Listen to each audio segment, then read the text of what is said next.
Even without doing any activity, you can still manifest what you want if you organize these 4 dimensions in one direction and keep it unwavering in that direction for a certain period of time. Now he believes Shiva will do it for him and it will happen. So is Shiva going to come and build your house? No, I want you to understand, God will not lift his little finger for you. What has not happened till now on this planet can happen tomorrow. Human beings are capable of making it happen tomorrow.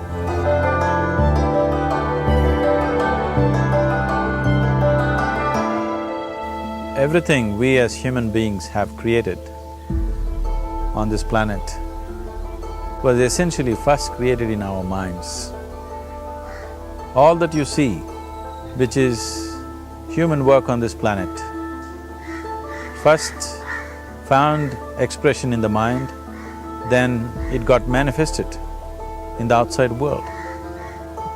The wonderful things that we have done on this planet and the horrible things that we have done on this planet, both have come from the human mind. So if we are concerned as to what we create in this world, it's extremely important that first of all we learn to create the right things in our mind, how we keep our minds. If we do not have the power to keep our minds the way we want it, what we create in the world is also going to be very accidental and haphazard. So learning to create our minds the way we want is the basis of creating the world the way we want. There is a wonderful story in the yogic lore. On a certain day, a man took a walk. He went for a long walk. Accidentally, unawares, he walked into paradise. Fortunate, isn't he? He just took a walk and he landed up in paradise. After this long walk, he felt little tired. So he thought, oh, I'm tired, I wish I could rest somewhere. He looked around, there was a nice tree, underneath which there was very cushiony grass. So it was inviting. He went and put his head down there and slept. After a few hours, he woke up, well rested, and he thought, oh, I'm well rested, but I'm feeling hungry, I wish I had something to eat. And he thought about all the nice things that he ever wanted to eat in his life. And instantly, all those things appeared in front of him. You need to understand, there the service is like that. Hungry people don't ask questions.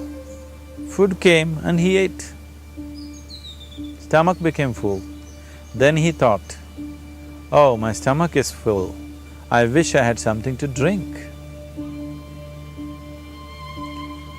All the nice things that he ever wanted to drink, he thought about it and all of them just appeared in front of him. Drinking people also don't ask questions, so he drank. Now with a little bit of alcohol in him, you know Charles Darwin told you, all of you are monkeys, your tail fell away. Not me, Charles Darwin told you that you were all monkeys and your tail fell away and then you became human. Yes, definitely the tail fell away. But the monkey, in yoga, we always refer to an unestablished mind as markata, which means a monkey. Why we are referring to the mind as a monkey is, what are the qualities of a monkey? One thing about a monkey is, it's unnecessary movement. And another thing about the monkey is, if I say you're monkeying somebody, what does it mean? Imitation. Monkey and imitation have become synonymous. So these two essential qualities of a monkey are very much the qualities of an unestablished mind. Unnecessary movement, you don't have to learn it from the monkey, you can teach it to the monkey. And imitation is full-time job of the mind. So when these two qualities are on, a mind is referred to as a monkey. So this monkey became active within him. He just looked around, thought, what the hell is happening here? I asked for food, food came. I asked for drink, drink came. There must be ghosts around here.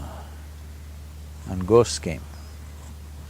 Oh, the ghosts have come, they're going to surround me and torture me, he thought. Immediately the ghosts surrounded him and started torturing him.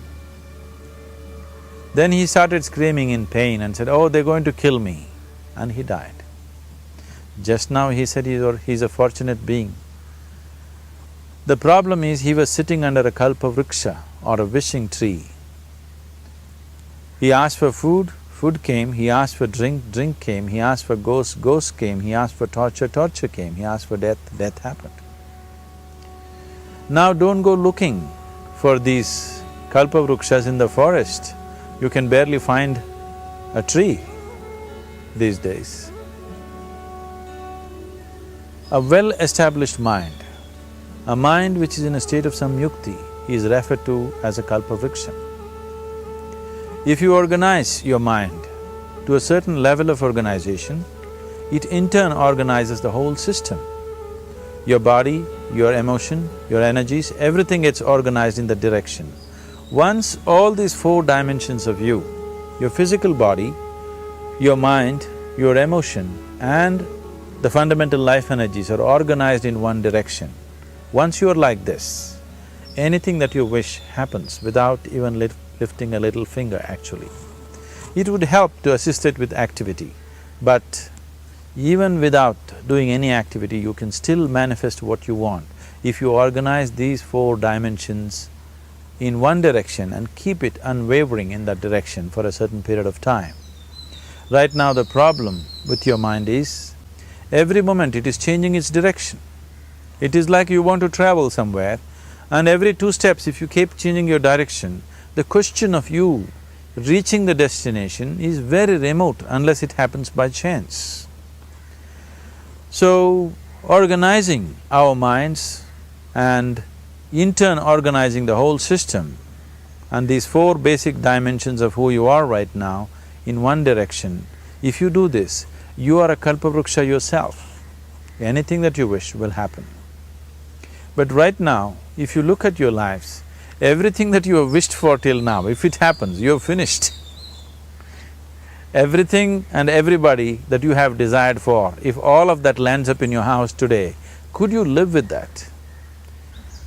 Once we're empowered like this, it's very important that our physical action, emotional action, mental action and energy actions are controlled and properly directed.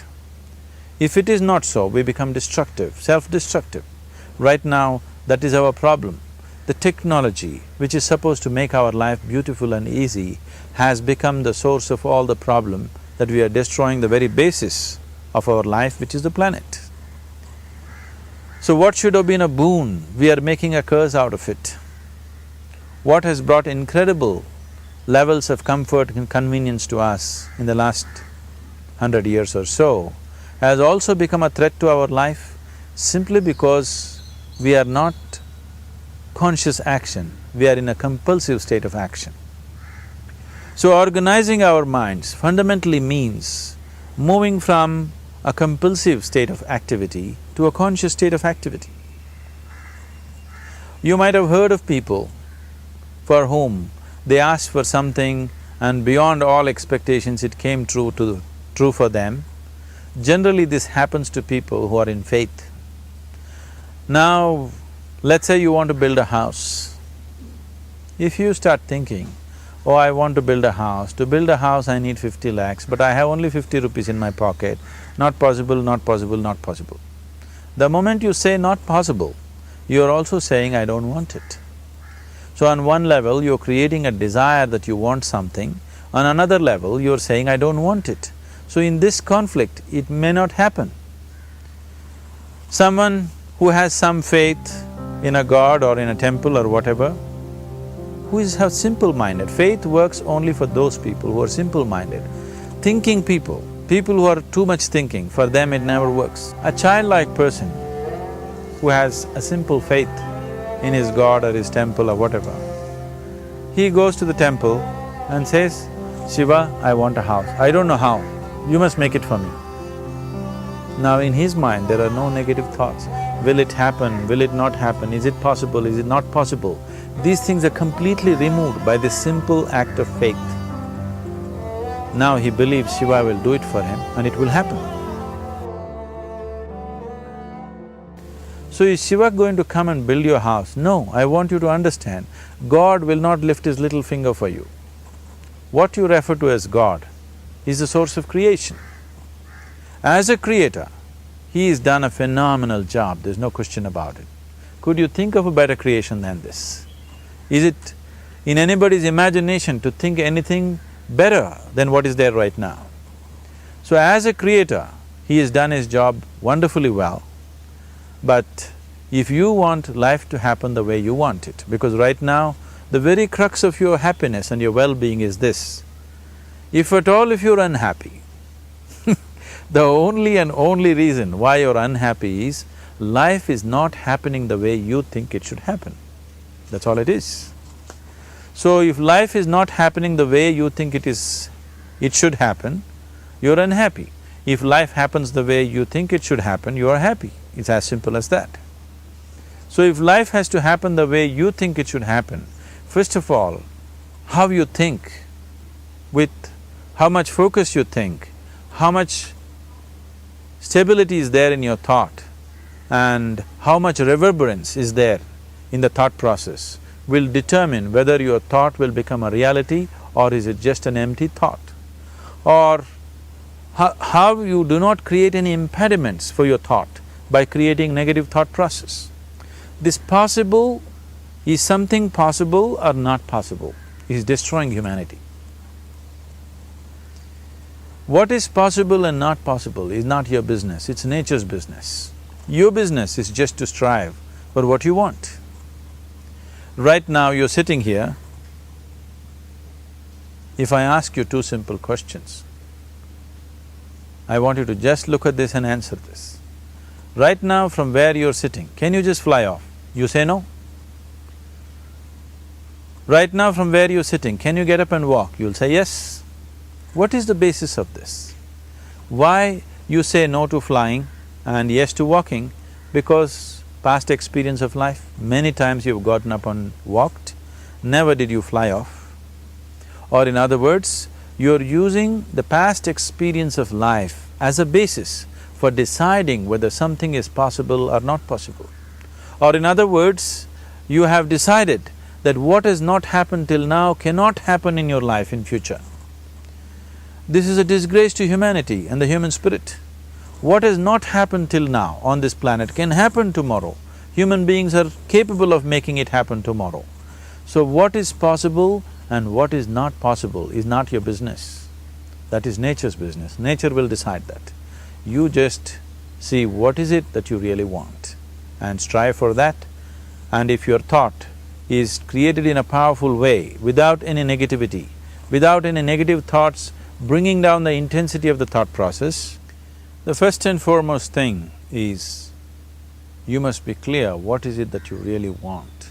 If you do not know what you want, the question of creating it doesn't arise. If you look at what you really want, what every human being wants is, he wants to live joyfully, he wants to live peacefully. In terms of its relationships, he wants it to be loving and affectionate. Or in other words, all that any human being is seeking for is pleasantness within himself, pleasantness around him. This pleasantness, if it happens in our body, we call this health and pleasure. If it happens in our mind, we call this peace and joy. If it happens in our emotion, we call this love and compassion. If it happens in our energy, we call this blissfulness and ecstasy. This is all that a human being is looking for. Whether he is going to his office to work, he wants to make money, build a career, build a family, he sits in the bar, sits in the temple, he is still looking for the same thing. Pleasantness within, pleasantness around. If this is what we want to create, I think it's time we addressed it directly and commit ourselves to creating it. So you want to create yourself as a peaceful human being, joyful human being, loving human being, a pleasant human being on all levels. And do you also want a world like this? A peaceful world, a loving world, a joyful world? No, I want greenery, I want food. When we say a joyful world, that means everything that you want has happened. So this is all that you're looking for. So all that you need to do is commit yourself to creating it, to create a peaceful, joyful and loving world, both for yourself and everybody around you. Every day in the morning, if you start your day with this simple thought in your mind, that today, wherever I go, I will create a peaceful, loving and joyful world. If you fall down 100 times in the day, what does it matter? For a committed man, there is no such thing as failure. If you fall down 100 times, 100 lessons to be learnt. If you commit yourself like this to creating what you really care for, now your mind gets organized. Once your mind gets organized, the way you think is the way you feel, your emotion will get organized. Once your thought and emotion is organized, your energies will get organized in the same direction. Once your thought, emotion and energies are organized, your very body will get organized. Once all these four are organized in one direction, your ability to create and manifest what you want is phenomenal. You are the creator in many ways. That which is the source of creation is functioning within you every moment of your life. It is just that, have you kept access to that dimension or not? Organizing the four basic elements of your life will give you that access. There are tools and technologies to do this. The whole science of yoga, the whole technology that we refer to as yoga is just about this, transforming yourself from being just a piece of creation to become a creator.